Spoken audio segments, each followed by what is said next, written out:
This was a historic week. We saw gun control, gun safety measures finally make their way to the House. 2 bills passed around background checks. That is big news. We haven't seen anything like this in decades. Here's the issue.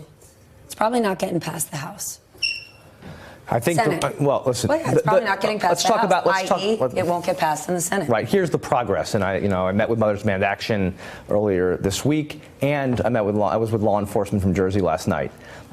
Everybody believes, 92% of the country believes that we should have background checks, that we should close the gun show loophole, that we should make sure that people, whether you have a mental illness, you're a terrorist, you're a criminal, shouldn't get a gun without a background check. We passed that. We closed the Charleston loophole so that, with Dylann Roof, we saw what happened there, where it was 3 days. If we had more time for the background check, given the levels of government to deal with, we would have actually stopped him from, I believe, really stopped him from being able to get a weapon and kill 9 people. What do you say to Republicans who say supporting this, it's not going to do anything to make communities safer? Come on. I mean, I've yet to have a Republican look at me and tell me that. I think the problem is, and you know the problem, these things they become so political. But I think that 92% number is really important. I think it's why you see actually a growing number of Republicans saying, it's not just Democrats saying, we need background checks. It doesn't mean you can't actually get a gun. It doesn't mean you can't go hunt. It doesn't mean you can't protect yourself. It means that you should go through a background check. If you're a mental illness, if you're a terrorist, if you're a violent criminal, you shouldn't get your hand. If you're a criminal, you shouldn't get your hands on a weapon. And I don't know how you argue against that.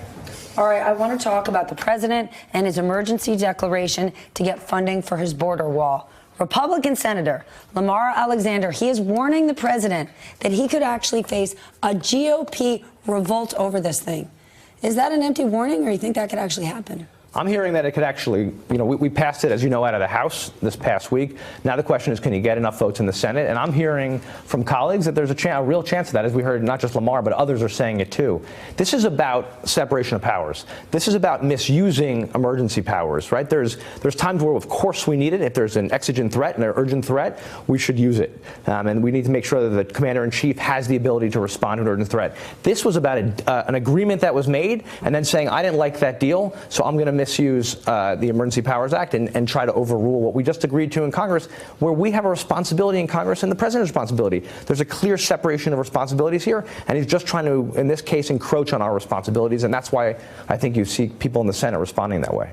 Hey there, I'm Chris Hayes from MSNBC. Thanks for watching MSNBC on YouTube. If you want to keep up to date with the videos we're putting out, you can click subscribe just below me, or click over on this list to see lots of other great videos.